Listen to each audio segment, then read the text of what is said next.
sein d'un même pays, il y a souvent des inégalités alimentaires, que ce soit dans les pays développés ou en voie de développement. Celles-ci sont liées à plusieurs facteurs, notamment à des facteurs sociaux et environnementaux.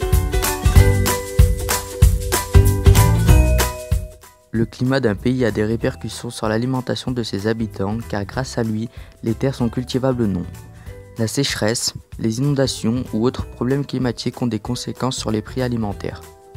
Qui dit moins de récoltes pour subvenir à ses besoins nutritifs. Dit aussi hausse des prix, donc plus besoin d'argent pour subvenir à ses besoins nutritifs. Des études ont montré que les catastrophes climatiques sont l'une des principales raisons de l'insécurité alimentaire et nutritionnelle. La Côte d'Ivoire connaît de nombreux aléas naturels comme des inondations, des tempêtes, des glissements de terrain, des sécheresses, des feux de brousse, des baisses du débit des fleuves. Ce qui cause inévitablement des pertes matérielles comme terrains et terres agricoles et des pertes de vie dues à la sous-nutrition.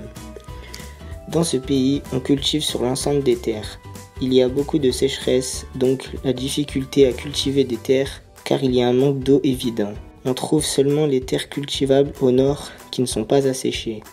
On cultive généralement sur l'ensemble des terres du café et du cacao qui sont des ressources qui ne nécessitent pas beaucoup d'eau. La consommation locale est supérieure à l'exportation. Le secteur agricole représente 22% du PIB de la Côte d'Ivoire et les 2/3 des sources d'emploi et du revenu de la population, selon la Banque mondiale.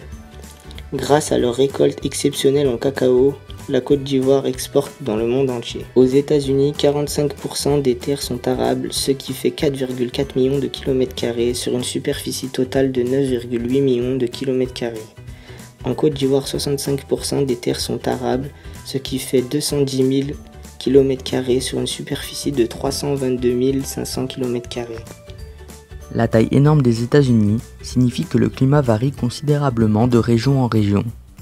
Il y a le climat subtropical, le climat aride, les climats tempérés méditerranéens ou océaniques et le climat tempéré continental humide. Dans ce pays, on trouve au sud et à l'ouest beaucoup de sable ou de roches, tandis qu'au nord et à l'est, il fait beaucoup plus froid. C'est au centre du pays que les terres sont fertiles, on y cultive seulement des produits de tous les jours. Les États-Unis sont les premiers exportateurs mondiaux de céréales. Les facteurs sociaux et humains jouent un rôle encore plus important. Prenons tout d'abord l'exemple des États-Unis, pays développé, qui malgré sa richesse, voit encore les inégalités entre les habitants se creuser. En effet, le pouvoir d'achat n'est pas le même suivant les personnes. Celles qui sont les plus riches voient leur pouvoir d'achat augmenter, tandis que les personnes les plus pauvres voient le leur diminuer. Généralement, les personnes aisées ont tendance à acheter des aliments de qualité, des aliments bio, qui sont souvent plus chers. D'un autre côté, les habitants avec un pouvoir d'achat amoindri achètent les produits qui leur reviennent le moins cher. Ils ont tendance à être de moins bonne qualité. De plus, l'éducation joue en grande partie sur cet état d'esprit.